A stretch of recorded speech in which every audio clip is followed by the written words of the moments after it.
PM Modi का वायनाड दौरा, प्रभावित इलाकों का किया हवाई सर्वेक्षण। वायनाड में 10 जुलाई को आई थी भयानक तबाही।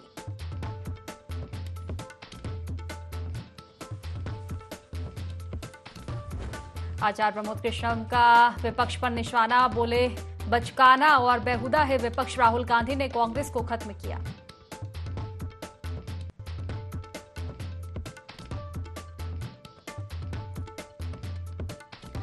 उन्नाव में सांसद साक्षी महाराज ने लगाया जनता दरबार। बांग्लादेश को लेकर इंडी गठबंधन पर साधा जमकर निशाना, बोले समाज को बरगला रहा विपक्ष।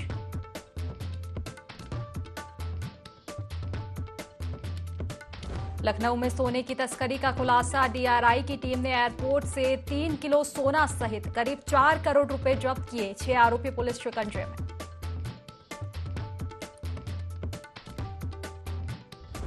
जालौन में पुलिस और बदमाशों की मुठभेड़, एक आरोपी गोली लगने से घायल। बदमाशों ने दिया था लूट की वारदात को अंजाम।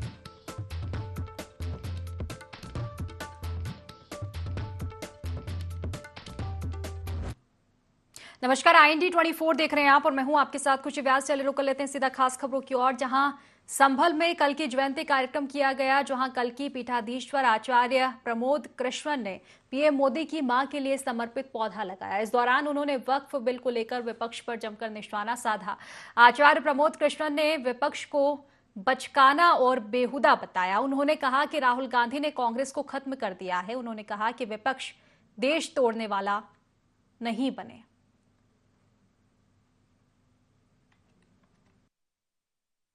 देखिए, विपक्ष पागल हो चुका है। विपक्ष ने अपना मानसिक संतुलन खो दिया है। सत्ता के सिंहासन पे कब्जा करने के लिए वो उल जलूल बातें करता है। बांग्लादेश के जो हालात हैं वो बहुत खराब है। वो किसी दल के, किसी राजनीति के खिलाफ नहीं है, वो तो मानवता के खिलाफ, वो इंसानियत के खिलाफ। और भारत के प्रधानमंत्री जी ने जो वहां की नई सरकार का गठन हो रहा है उससे अपील की है कि वहां हिंदुओं की हत्याएं बंद हो, हिंदुओं के घरों को जलाना बंद हो, हिंदुओं पे जो अत्याचार हो रहा है वो बंद हो। और मैं विपक्ष से कहना चाहता हूं, तुम्हारे मंसूबे पूरे नहीं होंगे। वो बांग्लादेश है, वो नेता विहीन है। भारत के अंदर शक्तिशाली और सशक्त नेतृत्व है। भारत के अंदर नरेंद्र मोदी जैसे सशक्त नेता का नेतृत्व है। आप ये मंसूबे मत पालो कि भारत की हालत भी बांग्लादेश जैसी है। तो देखिए, कल की जयंती पर कार्यक्रम का आयोजन किया गया था। आचार्य प्रमोद कृष्णप ने इस दौरान पौधा रोपा, साथ ही विपक्ष पर जमकर निशाना साधा। उन्होंने कहा कि राहुल गांधी ने कांग्रेस को खत्म किया है, विपक्ष देश तोड़ने वाला ना बने।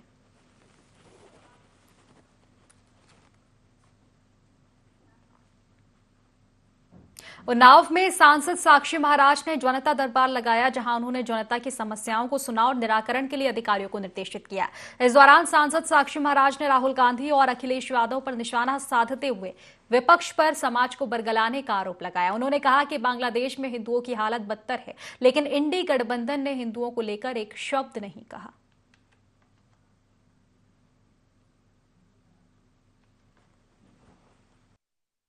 पूरा विपक्ष और ओवैसी समाज को बरगलाने का काम करता है। जैसे चुनाव में कहा था इनकी सरकार बन गई तो संविधान बदल देंगे, और हम लोग बाबा साहब भीमराव अंबेडकर के संविधान का सम्मान करते हैं और भारत बाबा साहब भीमराव अंबेडकर के संविधान से ही चलेगा। और ये जो वक्फ बोर्ड का हम लोग बिल लेकर के आए निरसन का, वो संविधान के दायरे में लेके आए हैं। जिन लोगों ने गरीब मुसलमानों के हकों पर डाका डाला है और मुट्ठी भर लोग वक्फ बोर्ड की संपत्ति पर कब्जा करके बैठे हैं। आपको याद होगा कि जब देश का विभाजन हुआ तो पाकिस्तान से जो हिंदू आया तो पाकिस्तान में हिंदुओं की जमीन पर कब्जा कर लिया गया। संयोग की बात है, मेरा भी आश्रम गुजरावाला के मुरलीवाला गांव में था। हमारी जमीन पर कब्जा कर लिया गया, लेकिन हिंदुस्तान से जो मुसलमान पाकिस्तान गया उनकी सारी की सारी जाने वक्फ बोर्ड को दे दी गई, और वक्फ बोर्ड पर मुट्ठी भर लोग कब्जा करके बैठे हैं। गरीब मुसलमान की कोई चिंता नहीं कर रहा। तो सरकार का इरादा है गरीब मुसलमानों का उत्थान करना। चंदौली में हैवानियत का बड़ा मामला सामने आया, जहां नाबालिग छात्रा के साथ 3 लोगों ने सामूहिक दुष्कर्म की घटना को अंजाम दिया। दरअसल छात्रा अपने दोस्तों के साथ पिकनिक मनाने गई थी। छात्रा के साथ आए लड़के को हैवानों ने पहले तो पेड़ से बांध दिया और फिर लड़की को जंगल में ले जाकर छात्रा के साथ दुष्कर्म किया। वहीं पीड़ित छात्रा की शिकायत पर पुलिस ने मुकदमा दर्ज कर कार्रवाई करते हुए 2 आरोपियों को गिरफ्तार किया है। वहीं तीसरे आरोपी की तलाश जारी है।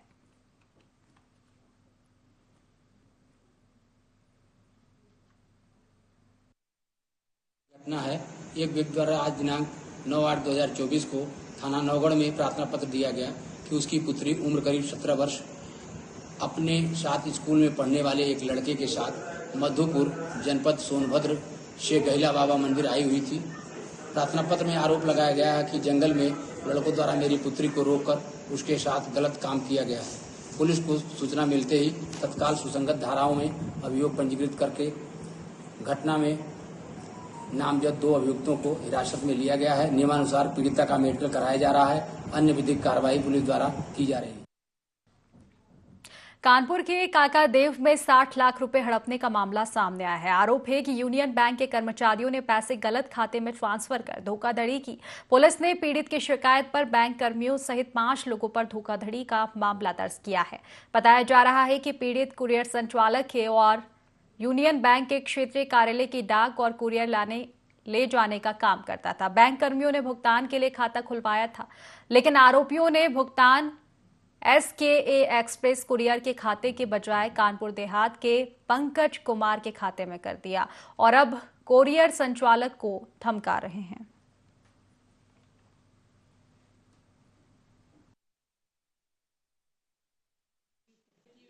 यूनियन बैंक में मैं कोरियर चेक क्लियरिंग का अनुबंध रूप से कार्य कर रहा था। हमारी संस्था द्वारा किए कार्य का भुगतान पंकज कुमार दुबे के इंडिविजुअल खाते में किया गया, जबकि ये कार्य हमारी संस्था के खाते में होना चाहिए था। क्योंकि पेमेंट बिल हम लोग देते हैं और पेमेंट पंकज के खाते में किया गया, तो उसका स्टेटमेंट डिटेल्स है। इनके हेड ऑफिस में करी, बैंक के सभी उच्च अधिकारियों करी और यहाँ पुलिस कमिश्नरेट को करी, जिसपे FIR दर्ज की गई है। मामला तो हो गया सर ये 4 साल पुराना। उन्होंने मैं जान से मारने की धमकी भी दी है, तो उनकी अरेस्टिंग होनी बहुत आवश्यक है और दस्तावेज के साथ छेड़छाड़ कर सकते हैं, क्योंकि वो उच्च पदों पे सारे लोग हैं। हम चाहते हैं सर कि उच्च अधिकारियों को उनको अरेस्टिंग की जाए और उनको उस पद से हटाया जाए और पंकज कुमार दुबे को गिरफ्तार किया जाए। इन सभी को अगर गिरफ्तार नहीं किया गया तो हमें जान माल के भाई खतरा है।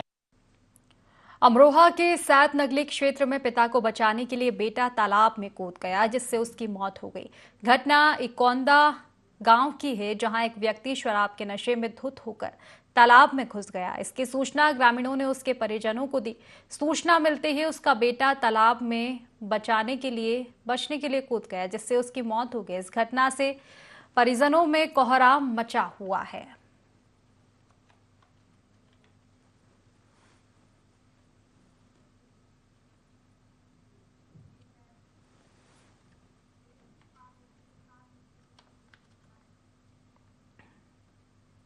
चलिए कुशीनगर से अब आपको खबर बता दें, जहां सिपाही हत्याकांड का आरोपी गिरफ्तार हुआ है। आपको बता दें कि पिकअप से कुचलकर सिपाही की हत्या की गई थी। 25,000 के इनामी आरोपी को पुलिस ने गिरफ्तार किया है। मामला दर्ज कर आगे की कार्रवाई शुरू हो चुकी है। तुर्कपट्टी थाने के जोकवा बाजार का यह पूरा मामला बताया जा रहा है। तो कुशीनगर से हम आपको खबर बता रहे हैं, सिपाही हत्याकांड का आरोपी गिरफ्तार हुआ है। आपको बता दें कि बीते दिनों पिकअप से कुचलकर सिपाही की हत्या की गई थी और इस मामले में अब कार्रवाई की गई है। 25,000 के इनामी आरोपी को पुलिस ने आखिरकार अब गिरफ्तार कर लिया है। फिलहाल मामला दर्ज है आरोपी पर। कार्रवाई आगे की शुरू कर दी गई है। पूछताछ की जा रही है आरोपी से। तुर्कपट्टी थाने के जोकवा बाजार का यह पूरा मामला बताया जा रहा है। हत्याकांड के मामले में ये बड़ी कार्रवाई की गई है।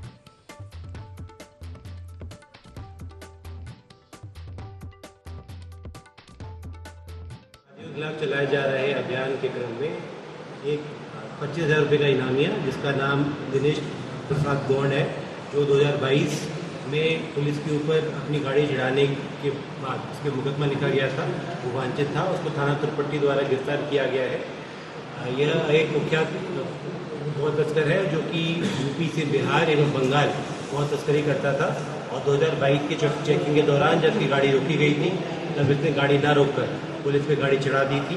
इसमें टोटल 6 अभियुक्त थे, जिसमें से 5 गिरफ्तार हो गए थे और ये अभियुक्त घर से भागा हुआ था, लेकिन इसे थाना दुलपट्टी ने गिरफ्तार कर लिया। चलिए कुशीनगर से आपको खबर बता दें, जहां खेत में एक युवक का शव मिला है। परिजनों ने हत्या की आशंका जताई है। फिलहाल पुलिस मौके पर पहुंची है। शव को कब्जे में लेकर पोस्टमार्टम के लिए भेजा गया है।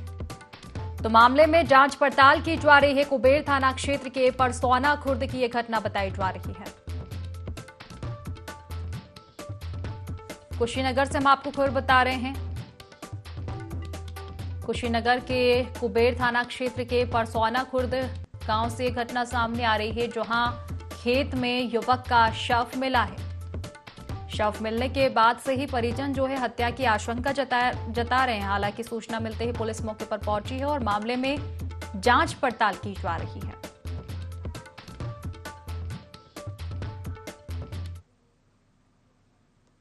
तो बहराइच में भारतीय किसान यूनियन टिकैत ग्रुप ने तिरंगा यात्रा निकाली। यात्रा कलेक्ट्रेट परिसर तक निकाली गई।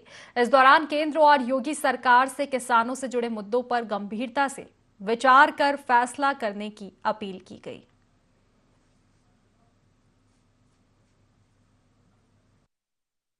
प्रकाश वर्मा आज ये तिरंगा यात्रा निकाल करके प्रधानमंत्री को एक नोटिस देना चाहते हैं कि सबसे पहला मुद्दा है कि जहाँ पूरे देश में किसान का कर्ज माफ हो।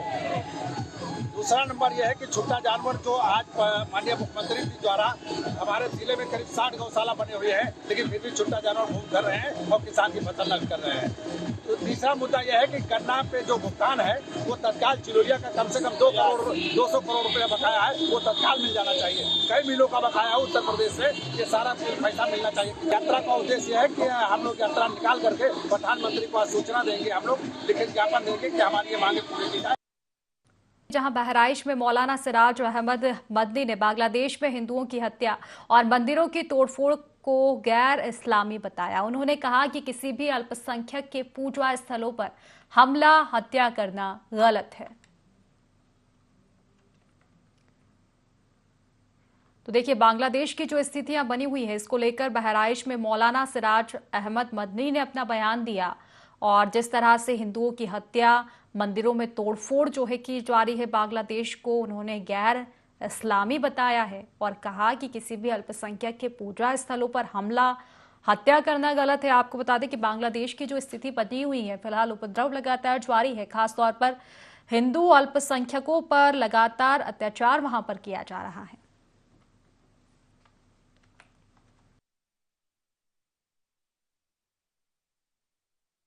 पड़ोसी मुल्क बांग्लादेश में तख्ता पलट के बाद हिंदुओं पर हो रहे हमले, उनकी इबादतगाहों को तोड़े जाने और उनके जानों और मालों के ऊपर नाजायज़ तरीके से कब्ज़ा करने और सताए जाने की सख्त अल्फाज में मजम्मत करते हैं, क्योंकि कोई भी मज़हब इस बात की इजाज़त नहीं देता है कि किसी की इबादतगाह पर हमला किया जाए या किसी को नाजायज़ तरीके से तंग किया जाए या परेशान किया जाए या उसको मारा जाए।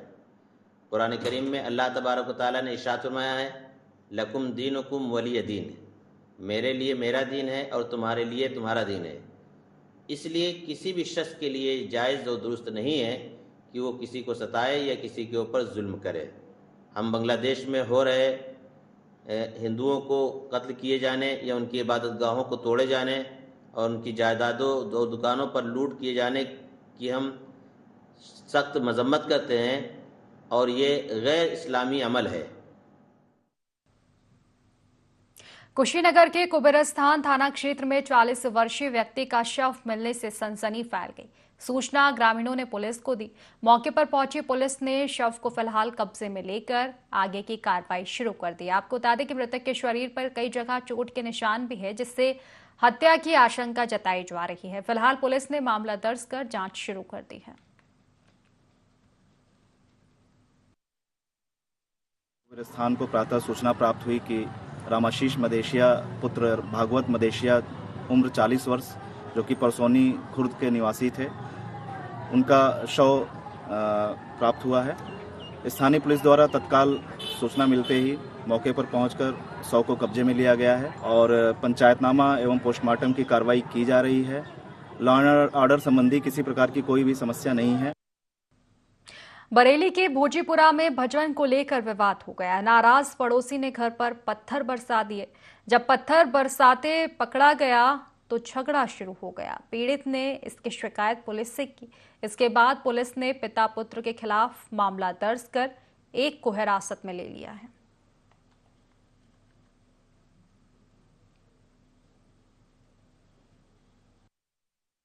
भोजीपुरा अंतर्गत गांव सैदपुर प्यारेलाल निवासी धीरेन्द्र जी द्वारा गांव के ही दो व्यक्तियों पर उनके घर पर पत्थर फेंके जाने का आरोप लगाया गया। इसमें तत्काल सुसंगत धाराओं में अभियोग पंजीकृत किया गया है। किसी को जाहिरा चोट नहीं है। आरोपी गणों को इसमें हिरासत में ले लिया गया है। नियम अनुसार आवश्यक विधिक कार्रवाई की जा रही है। कानून व्यवस्था संबंधी कोई समस्या नहीं। चलिए लखनऊ से आपको खबर बता दें, जहां एयरपोर्ट से 3 किलो सोना जब्त किया गया है। डीआरआई की टीम ने 6 आरोपियों को भी गिरफ्तार किया।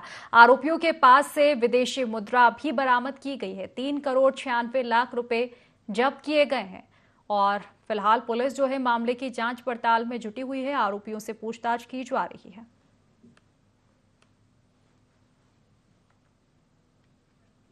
तो देखिए, एयरपोर्ट से 3 किलो सोना, इसी के साथ ही विदेशी मुद्रा जो है जब्त की गई है। साथ ही 6 आरोपियों को भी पुलिस ने गिरफ्तार किया है। तो फिलहाल आरोपियों से पूछताछ की जा रही है और तमाम तरह की जानकारी ली जा रही है कि कहां से लेन देन जो है पैसों का किया जा रहा था। फिलहाल मामले में तमाम तथ्यों को लेकर जांच पड़ताल जारी है। डीआरआई की टीम ने इस कार्रवाई को अंजाम दिया। 3 किलो सोना, विदेशी मुद्रा बरामद की गई है। 6 आरोपियों को फिलहाल गिरफ्तार कर लिया गया है।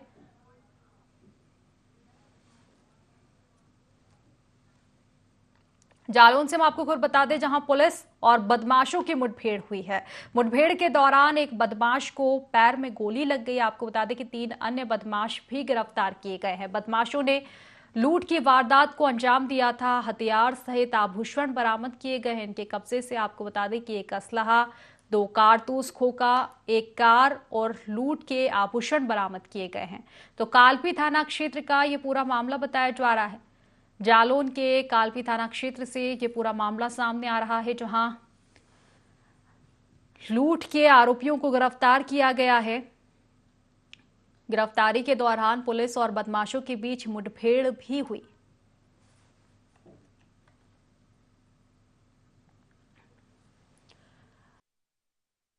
कालपी कस्बे में इसी रोड पर पीछे सराफा व्यवसायी हैं श्री विश्वनाथ गुप्ता, उनके साथ 50,000 रुपए जेवरात चांदी के सिक्के की लूट। इनको देखते ही 2 व्यक्ति जो मोटरसाइकिल पर सवार थे भागने लगे।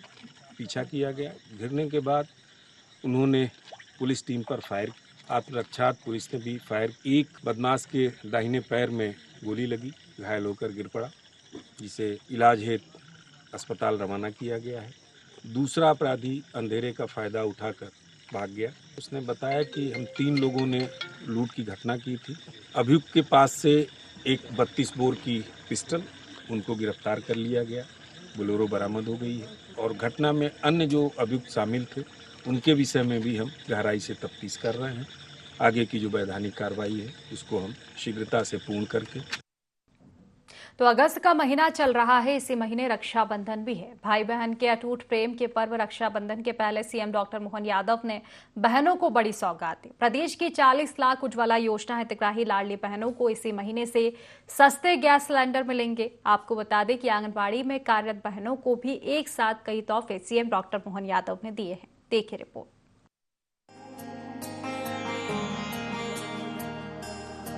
यत्र नार्यस्तु पूज्यन्ते रमन्ते तत्र देवता। शास्त्र वचन है कि जहाँ नारियों की पूजा होती है वहाँ देवताओं का वास होता है। मानवीयता और सामाजिक दृष्टिकोण से भी देखें तो बहन बेटियों का सम्मान और संरक्षण सामाजिक दायित्व में सबसे ऊपर माना जाता है। मध्य प्रदेश की डॉक्टर मोहन यादव सरकार भी इसी दिशा में आगे बढ़ रही है। डॉक्टर मोहन का नारी सम्मान। अब लाडली बहनों को मिलेगा सस्ता गैस सिलेंडर। रक्षाबंधन के पहले सीएम डॉक्टर मोहन यादव ने दी सौगात। 40 लाख उज्ज्वला योजना की लाडली बहनों को 450 रुपए में रसोई गैस सिलेंडर। इससे ऊपर की राशि की भरपाई राज्य सरकार करेगी। रक्षाबंधन के लिए बहनों को सीएम डॉक्टर मोहन यादव का उपहार। लाडली बहनों को इस महीने अलग से मिले 250 रुपए। लाडली बहनों के खाते में इस महीने आई 1500 रुपए की राशि। भारतीय जनता पार्टी ने विधानसभा चुनाव से पहले लाडली बहनों से 450 रुपए में गैस सिलेंडर देने का वादा किया था। राखी के पहले इसे निभाकर सीएम डॉक्टर मोहन यादव ने लाडली बहनों को राखी गिफ्ट दिया है। साथ ही भरोसा दिलाया है कि उनकी सरकार हमेशा मातृशक्ति के साथ खड़ी है। 1,29,00,000 बहनों के खाते में 1,250 रुपए तो आपके गए ही खाते में लाडली बहनों के लिए, लेकिन आज 250 रुपए की राशि 1,897 करोड़, लगभग 2,000 करोड़ में थोड़ा ही कम पड़ रहा है। जोरदार ताली बजाओ, बहनों के खाते में सिंगल क्लिक से यहीं से गए। मुख्यमंत्री डॉक्टर मोहन यादव के इस राखी गिफ्ट पर लाडली बहनें खूब आशीर्वाद लुटा रही हैं। लाडली बहनों का मानना है कि सीएम डॉक्टर मोहन यादव ने उनकी राखी में खुशनुमा रंग भर दिया है। मुख्यमंत्री जी को धन्यवाद देना चाहते हैं, जो हर महीने में 1250 देते थे, इस बार 1500 दे रहे हैं। बहुत बहुत धन्यवाद। हमें बहुत अच्छा लग रहा। पहले 1250 रुपए मिलते थे, अब 250 रुपए और बढ़ा के दिए हैं तो 1500 रुपए हो गए। और सिलेंडर भी सस्ता किया है सरकार ने, तो मोहन यादव ने बहुत अच्छा काम किया। डॉक्टर मोहन यादव सरकार ने लाडली बहनों के साथ कामकाजी महिलाओं का भी पूरा ध्यान रखा है।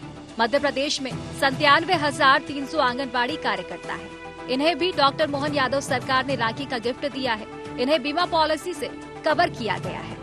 आंगनबाड़ी वर्कर्स को मिला बीमा कवर। प्रधानमंत्री जीवन ज्योति, प्रधानमंत्री सुरक्षा बीमा योजना का लाभ। आंगनबाड़ी कार्यकर्ताओं को 2 लाख, सहायिकाओं को 1 लाख का बीमा। 62 साल की उम्र होने से पहले निधन होने पर दी जाएगी बीमा की राशि। दुर्घटना में स्थायी दिव्यांग होने पर दिए जाएंगे 1 लाख रुपए। दोनों बीमा योजनाओं का प्रीमियम भरेगी डॉक्टर मोहन यादव सरकार। इस ऐलान के साथ ही डॉक्टर मोहन यादव सरकार ने दोहराया कि महिला सशक्तिकरण उसके एजेंडे में सबसे ऊपर है और वो इसमें कोई कोताही नहीं बरतने वाली। डॉक्टर मोहन यादव सरकार के इस ऐलान से आंगनबाड़ियों में काम करने वाली महिलाओं में भी खुशी की लहर दौड़ उठी है। इनका भी मानना है कि किसी सरकार ने पहली बार उनके हित में ये ऐलान किया है। राखी के पहले ये उनके लिए भाई के गिफ्ट जैसा है। सरकार जो ये बीमा योजनाएं लेकर आ रही हैं, ये हमारे लिए बहुत सहायक हैं और हम चाहेंगे कि अगली बार भी सरकार हमारे लिए और भी योजनाएं लेकर आए। इस प्रकार की योजनाओं के लिए हम सरकार का धन्यवाद करना चाहते हैं और इसी प्रकार की योजनाएं चलाते रहें। किसी भी सरकार की कामयाबी का मापदंड ये होता है कि वो सामाजिक कल्याण के क्षेत्र में क्या काम कर रही है, खासकर महिलाओं, बच्चों और बुजुर्ग कमजोर वर्गों के लिए उसकी नीतियाँ कैसी है। डॉक्टर मोहन यादव सरकार ने लाडली बहनों और आंगनबाड़ी कार्यकर्ताओं को राखी गिफ्ट देकर अपनी यही सामाजिक प्रतिबद्धता दोहराई है। चलिए फतेहपुर से आपको खबर बता दें, जहां पुलिस और बदमाशों के बीच मुठभेड़ हुई है। आपको बता दें कि मुठभेड़ के दौरान बदमाश के पैर में गोली लग गई। घायल बदमाश को जिला अस्पताल में भर्ती कराया गया है। बदमाशों के कब्जे से बाइक, तमंचा, कारतूस बरामद किया गया। हदगांव थाना क्षेत्र के सुअरबाड़ा का ये पूरा मामला बताया जा रहा है। फतेहपुर के हदगांव थाना क्षेत्र से ये मामला बताया जा रहा है। पुलिस और बदमाशों के बीच मुठभेड़ हुई। मुठभेड़ के दौरान बदमाश के पैर में गोली लगी है। घायल बदमाश को अस्पताल में भर्ती कराया गया है। इसके कब्जे से बाइक, तमंचा, कारतूस जो है बरामद किया गया है। तो बदमाशों के हौसले एक बार फिर बुलंद नजर आए हैं। आपको बता दें कि बदमाश को गिरफ्तार करने के लिए पुलिस पहुंची थी और इसी दौरान बदमाश और पुलिस में मुठभेड़ हो गई। इस दौरान बदमाश के पैर में गोली लगी है। तो फिलहाल अस्पताल में भर्ती कराया गया है बदमाश को। इसके कब्जे से हथियार बरामद किए गए हैं। आपको बता दें कि बाइक, तमंचा और कारतूस जो है बरामद किया गया है।